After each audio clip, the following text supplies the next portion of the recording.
여러분 안녕하십니까? 진통에 진통을 거듭하던 여야의 내년도 예산안 협상이 마침내 타결됐습니다. 여야는 내일 저녁 본회의를 열고 예산안과 부수 법안들을 합의 처리하기로 했습니다. 유충환 기자가 먼저 합의 내용 전해드립니다.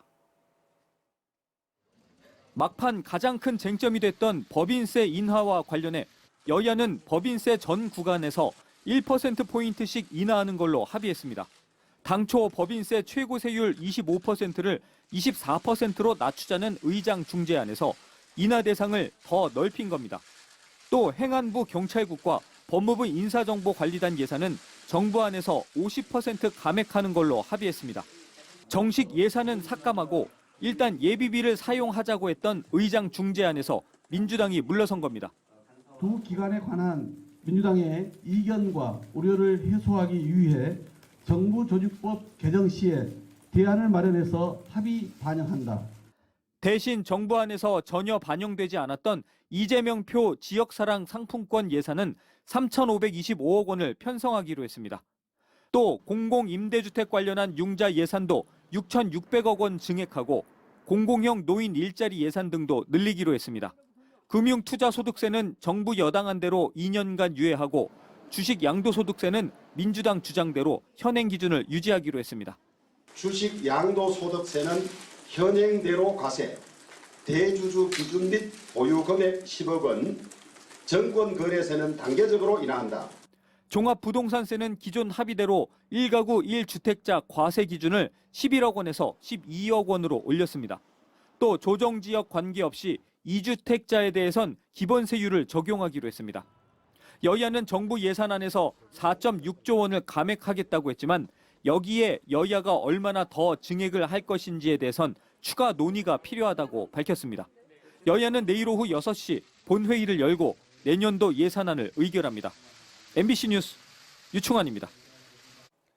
올해 코스피가 연초 대비 22%가량 떨어지면서 G20 국가의 주요 증시 지표 중에서 전쟁 중인 러시아 다음으로 가장 큰 폭으로 하락한 것으로 나타났습니다.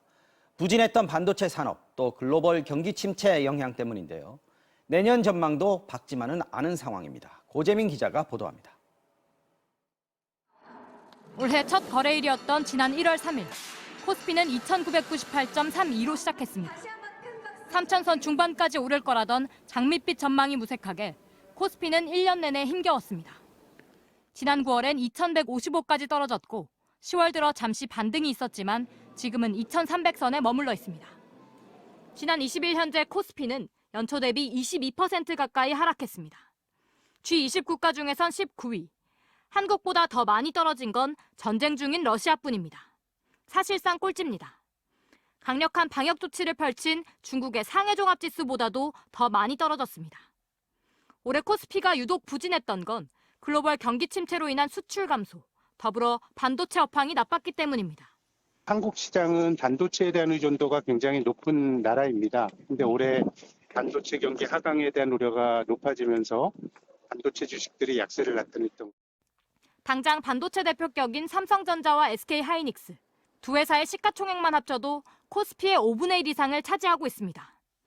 증시 부진은 내년 상반기에도 이어질 거란 전망이 지배적입니다. 증권사들은 코스피 지수가 2,000까지 내려갈 수 있다고 내다봤습니다. 그나마 하반기엔 반등할 거라는데 여기에도 전제가 있습니다. 물가 상승세가 어느 정도 잡히고 미국의 금리 인상이 마무리돼야 합니다. 국내 부동산 시장 상황도 문제입니다. 부동산 PF 지급 보증에 묶여있는 금융기관들이 있잖아요. 이런 단기금융시장이 굉장히 경색되면 기업들의 자금 조달 여건이 급격하게 악화되는 거거든요. 경제의 불확실성이 높아질 수 있는 겁니다. 대외적으로도 러시아 우크라이나 전쟁이 확전 양상으로 이어지거나 중국의 방역 정책 완화가 중국발 인플레이션으로 이어질 수 있다는 우려도 있습니다. 이런 변수들이 해결되지 않는 한 내년도 녹록지 않을 거란 얘기입니다. MBC 뉴스 고재민입니다. 네, 이어서 다음 소식 전해드리겠습니다. 검찰이 민주당 이재명 대표에게 오는 28일에 검찰청에 나와서 조사를 받으라고 통보했습니다. 이 대표를 겨눈 수사들이 지금 여러 갈래로 진행이 되고 있는데요. 최근 최측근이 구속된 대장동 관련 수사가 아니라 성남FC 후원금 의혹으로 조사가 먼저 이뤄지게 됐습니다. 손구민 기자가 취재했습니다. 성남FC 후원금 의혹을 수사해온 검찰이 당시 성남시장으로 의사결정권자였던 더불어민주당 이재명 대표에게 오는 28일 출석하라고 통보했습니다. 일정을 조율하는 절차 없이 당 대표실에 전화와 팩스를 보내 출석을 통보했습니다.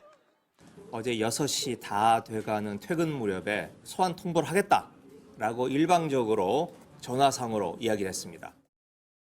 지난 2016년부터 2018년 사이 두산건설과 네이버, 차병원 등 기업들은 성남FC에 총 160억 원을 후원했는데 검찰은 이 후원금이 성남시가 기업들의 건설 인허가와 토지 용도 변경 등 민원을 해결해주고 받은 뇌물이라고 보고 있습니다. 당시의 의사결정은 정치적 이득을 노린 이재명 시장이 내렸다는 게 검찰의 시각입니다. 검찰은 지난 9월 두산건설 후원금만 먼저 수사를 마무리했는데 공소장에 이 대표가 두산 소유 땅을 용도 변경해주고 이익 일부를 환수하도록 검토하라고 직접 보고서에 썼다.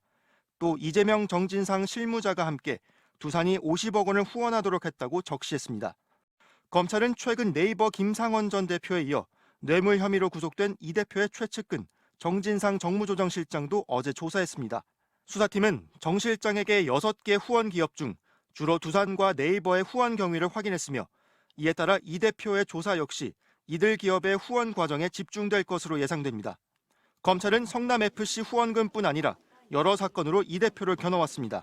최측근 2명을 구속시킨 대장동 수사팀도 수십 차례 이 대표를 정치적 동지로 적시하며 이 대표의 조사를 예고하고 있습니다. MBC 뉴스 송구민입니다. 네, 앞서 들으신 것처럼 내일은 이번 겨울 들어서 가장 강력한 한파가 밀려온다고 합니다. 서울의 아침 최저 기온이 영하 14도까지 떨어지고 체감 온도는 영하 20도에 달할 거라고 하는데요. 여기에 대설특보가 내려진 지역도 있어서 출근길 기상예보 잘 확인을 하셔야겠습니다. 서울시청 앞에 나가 있는 금채림 캐스터 연결해서 자세한 날씨 알아보겠습니다. 자, 금채림 캐스터, 지금도 많이 추운데 내일은 더 춥다고요? 네, 다시 찾아온 북극 한파의 기세가 만만치 않습니다. 이렇게 잠시만 바깥에 서 있어도 온몸이 꽁꽁 얼는 것 같습니다. 현재 이곳 기온 영하 9도, 칼바람에 체감 온도는 영하 16도 안팎까지 뚝 떨어져 있는데요. 지금은 스케이트장이 잠시 정빙 시간인데요. 이곳 시청 앞에는 강추위 속에서도 스케이트를 즐기러 나온 시민분들이 많습니다. 내일 아침 출근길에는 최대한 따뜻하게 입고 나와줘야겠습니다. 이번 북극 한파가 절정에 달하겠습니다. 현재 서울 등 수도권과 강원, 충북과 경북에는 한파경보가, 그 밖에 내륙 지역에도 한파주의보가 발효 중인데요. 내일 아침 대관령이 영하 20도, 제천 영하 19도, 서울도 영하 14도까지 곤두박질 치겠고요. 한낮에도 칼바람이 불면서 종일 영하권의 강추위가 나타나겠습니다. 한편 지금도 충남과 호남 지역에는 강한 눈이 내리고 있습니다. 이들 지역에는 대설특보가 내려져 있고요. 전북 순창에는 30cm 안팎의 눈이 쌓여 있습니다. 주말인 모레 아침까지 전북과 전남 서부에 30cm 이상, 충남 서해안에는 25cm 이상의 많은 눈이 예상됩니다.